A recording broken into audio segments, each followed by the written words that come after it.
Ground floor और first floor.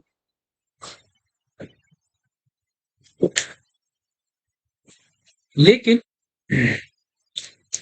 ये देख लो कि यहाँ पर जो ड्राइंग रूम की वॉल है, यहाँ पर डोर है। तो बहुत सिंपल सा कॉन्सेप्ट है कि अगर हमारे पास यहाँ पर डोर होगा तो हमें डोर का डिटेल देना पड़ेगा, वहां पर शो कराना पड़ेगा दिस वन इज डोर। और चाहो तो आप डोर के पार्ट को डिफरेंट कलर से भी रिप्रेजेंट कर सकते हो।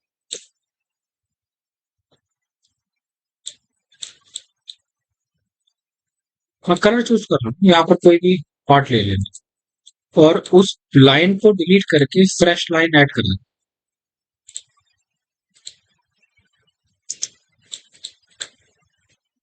तो ये डोर है हमारा, कौन सा है, D1 है या D2 है या D3 है।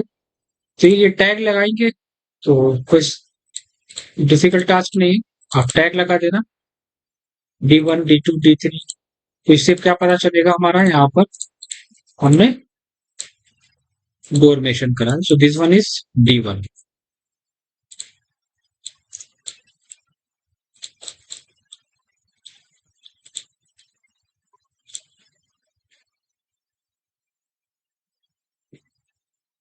फर्स्ट फ्लोर पे वेंटिलेशन है यहाँ पर। अब फर्स्ट फ्लोर पे वेंटिलेशन है तो ठीक है, तो वेंटिलेशन का पार्ट ड्रॉ करेंगे, हाइट लेंगे, ऊपर की हाइट लेंगे B1 की, एक्स्ट्रा पार्ट को डिलीट करेंगे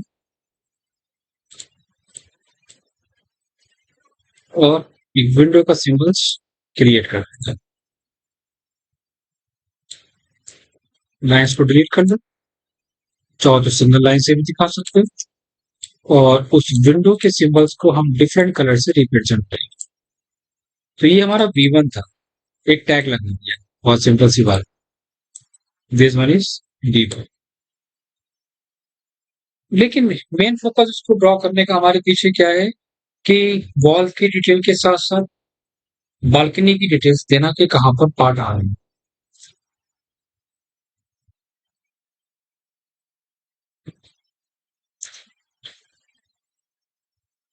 ये फर्स्ट फ्लोर है। अब आपको पता होगा कि हमें कितना पार्ट एक्सटेंड करना है, 2.5 फीट या 3 फीट। आपको मालूम होगा कि बालकनी के ऊपर भी हमें फ्लोर फिनिश देना है,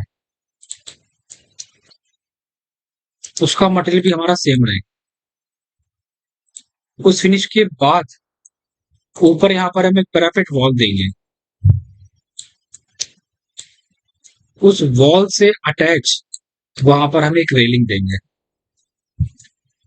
ये हमारे लिए इंपॉर्टेंट पॉइंट।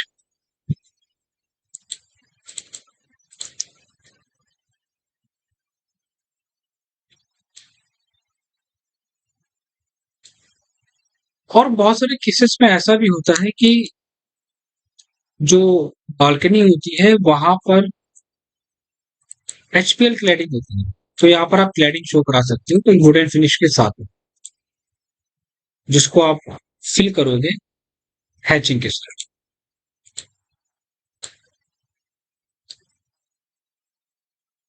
गिलास है तो गिलास पार्ट में देना, पार्टीशन है तो पार्टीशन वहां पर शो कराना। ये आपकी वर्किंग के ऊपर डिपेंड करेगा।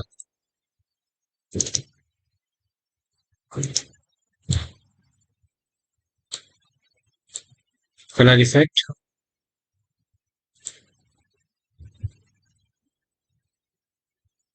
And thickness.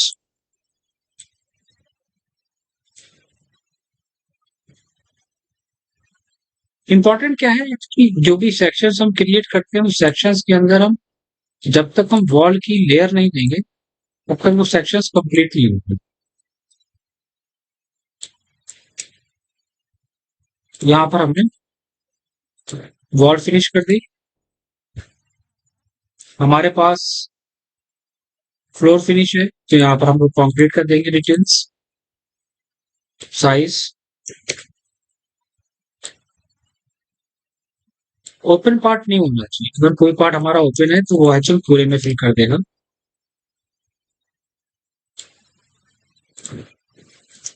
फ्लोर फिनिश मतलब कि जो टाइल फिनिश मैंने ली है उसके अंदर भी आपको मटेरियल को शो करके दिखाना पड़ेगा।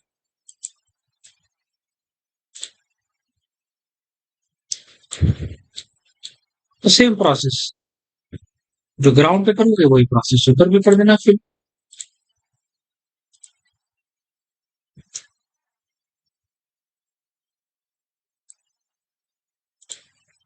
कंक्रीट फिनिश और मैच करा दो MA एंटर करके फर्स्ट फिर टेंथ।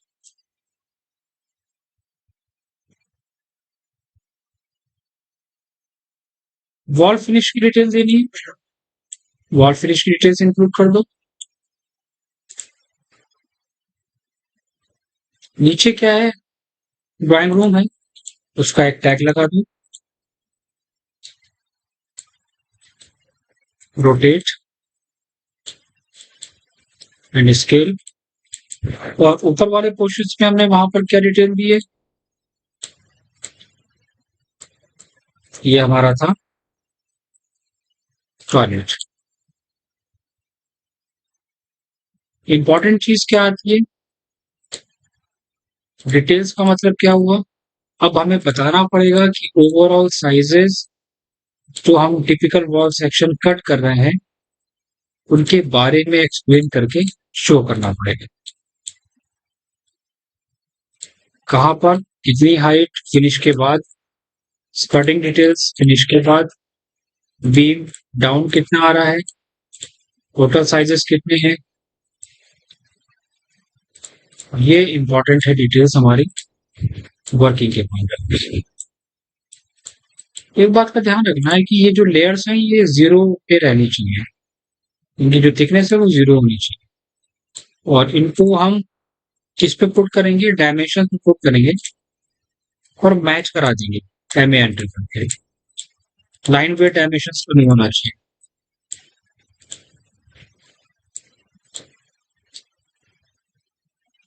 बट इसके लिए इंपॉर्टेंट पार्ट क्या होता है कि आप कुछ भी बनाओ लेकिन जब तक हम किसी ऑब्जेक्ट की डिटेल्स इंक्लूड नहीं करेंगे तो वो पार्ट हमारा कंप्लीट नहीं होता। फ्लोर फिनिश से लेके हमें हर एक पार्ट को वहां पर टैगिंग के साथ शो कराना पड़ेगा। और वो टैगिंग नॉर्मल है, तो इतना डिफिकल्ट नहीं है। टैगिंग का मतलब हो गया कि नाम शो कराना ऑब्जेक्ट के, लाइक जैसे कि क्या, दिस वन इज लाइक, आपने टैग लगा दिया है। सेक्शन में भी हमने ये पार्ट करा था, कहाँ पर ग्लास रेलिंग है एक टैग लगा दिया, बीम कहाँ पर आ रहा है हमारा वो टैग लगा दिया। दिस वन फ्लोर फिनिश, उसके बारे में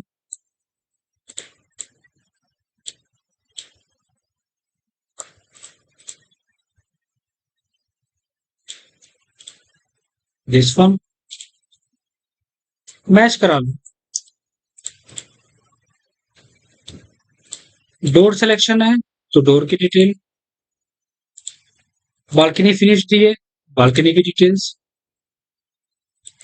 ब्रिक वॉल कहां पर कितनी है उसकी डिटेल्स।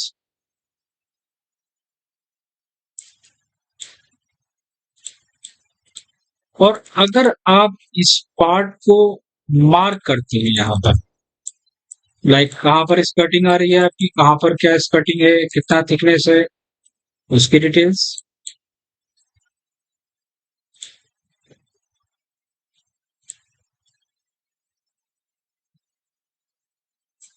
और अगर हम इस पार्ट को मार्क कर रहे हैं तो हमें इस पार्ट को अलग से शो करा के दिखाना पड़ेगा। कैसे, कुछ इस वे में,